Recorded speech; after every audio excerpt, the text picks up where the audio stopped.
Here is a number that most financial content never mentions. On average, women retire with around 30 to 40% less money than men. Not because they worked less hard, not because they cared less about their financial future, and not despite what a lot of financial advice implies, because they made worse decisions with money. The gap exists because of something that happened long before the retirement account was ever opened. There is a bill that most women have been paying their entire working lives. It has never appeared on any statement. Nobody ever sent an invoice, but it has been accumulating with interest for decades. And by the time it becomes visible, it is usually too late to pay it off quickly. This video is about what that bill actually is, what it costs in real numbers, and what you can do about it even if you are already further along than you expected to be. Economists and researchers call it the care penalty. And it works like this. At some point in most women's working lives, a decision gets made. It might feel like a choice, but in most cases, it is made inside a set of circumstances that make it feel like the only reasonable option. Someone needs to take the career break. Someone needs to go part-time. Someone needs to take the role with less travel, less responsibility, or less pay, so that everything else at home can keep functioning. And in the vast majority of households, that someone is the woman. The International Monetary Fund has studied this across dozens of countries, and their finding is striking. Women perform on average 2 more hours of unpaid work every single day than men. 2 hours a day, every day, for decades. Now here's what that looks like financially. If you value those 2 hours at even the minimum wage, in most developed economies, that is somewhere between $14,000 and $20,000 a year in unpaid labor. Over a 20-year career period, before compound interest, before pension contributions, before investment returns, that is somewhere between $280,000 and $400,000 of economic value that was given freely, absorbed by the household, and never counted. That is the unpaid bill. And it has never appeared on any financial statement. Let me make this concrete with a real example. Take 2 people who started their careers at the same time, with the same qualifications and the same starting salary. Let us call them Anna and James. At 32, Anna takes 18 months out of the workforce when their first child is born. James takes 2 weeks of paternity leave. At 35, Anna moves to a 4-day week to manage school pickups and the administrative load of family life. James stays full-time. At 38, James gets a promotion that required travel Anna could not commit to. Anna takes a role at a similar level, but with less upward trajectory, because it fits better around everything else she is managing. By 45, their salaries have diverged, their pension contributions have diverged, and the compound effect of those diverging contributions has created a retirement gap that will take another 15 to 20 years to close, if it can be closed at all. None of this happened because Anna was less ambitious. None of it happened because James was selfish. It happened because the structure rewarded one set of choices and quietly penalized another. And the person who made the penalized choices did so without ever being shown the long-term financial cost. Research from the Institute for Fiscal Studies in the UK found that the gender pay gap barely exists before children. After the first child, the earnings of mothers fall by around 33% over the following decade relative to fathers. 33%. Not because of what changed at work, because of what changed at home. I want to ask you something directly. Have you ever made a career decision, taken a step back, gone part-time, or turned down an opportunity, primarily because of what was needed at home rather than what you wanted professionally? Not to judge it, just to name it. Comment yes or no below. And if you are comfortable sharing, what was the decision?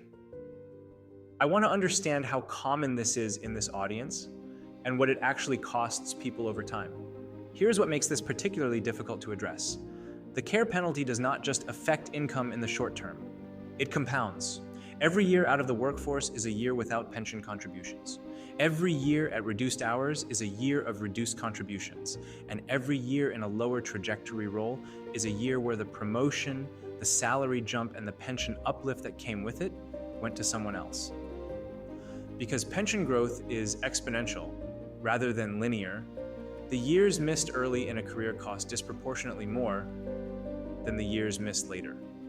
Amp's woman, who takes 2 career breaks totaling 4 years and works part-time for another 6, does not arrive at retirement 10 years behind. She can arrive 20 or more years behind because of the compound effect of the missing contributions and the missing investment returns on those contributions. And here's the part that almost never gets said out loud. The household benefited from every single one of those decisions. The financial cost was absorbed entirely by one person. That is not a personal failing.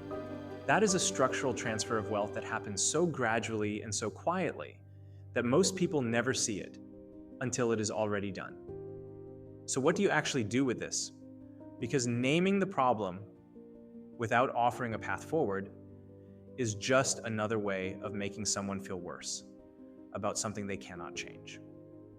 3 specific interventions, each one addressing a different part of the structure. Intervention. 1. Calculate your personal care penalty. Most women have a vague sense that their financial trajectory has been affected by caregiving decisions. Very few have ever put a number on it. Take the career breaks, the part-time years, the lower trajectory roles.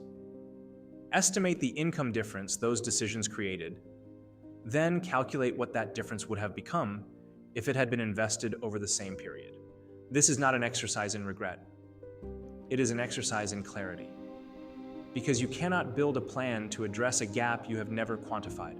And once you have a number, even an approximate one, you can build a strategy around closing it. Intervention 2. Reframe the household financial conversation. In most households, where one partner has absorbed the care penalty, the finances are treated as shared, but the retirement outcome is not shared. It is individual. The pension that did not get contributed to belongs to one person's retirement, not the household's. The intervention is to have an explicit conversation about the long-term financial impact of the caregiving decisions the household made together, and to build a plan that addresses the individual gap, not just the shared balance sheet.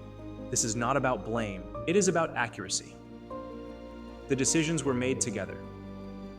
The financial plan to address the consequences should be made together too. Intervention 3. Build the bridge account. AMP's bridge account is a dedicated investment account separate from any shared savings or pension that exists specifically to close your personal retirement gap. The amount matters less than the consistency and the separation. Because money that is named for a specific purpose is psychologically much harder to redirect to other uses. Even a relatively modest monthly contribution, invested consistently over 10 to 15 years, can close a significant portion of a care penalty gap, particularly when the compound effect is working in your favor rather than against you. The gap was created by compounding. It can be addressed by compounding, but only if you start. If you want to understand the financial and psychological side of this more deeply, Suze Orman wrote a book called Women and Money that is one of the most practical and honest books written on this subject. The link is in the description and pinned in the comments below. The retirement gap between men and women is not a mystery, and it is not inevitable. It is the accumulated financial cost of decisions that were made inside structures that were never designed with your retirement in mind. The bill was real. The labor was real. The cost was real. The only thing that was missing was someone showing you the invoice. You have seen it now. And that changes what is possible from here.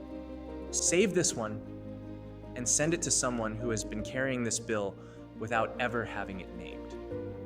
Subscribe if you are tired of knowing what to do and still not doing it.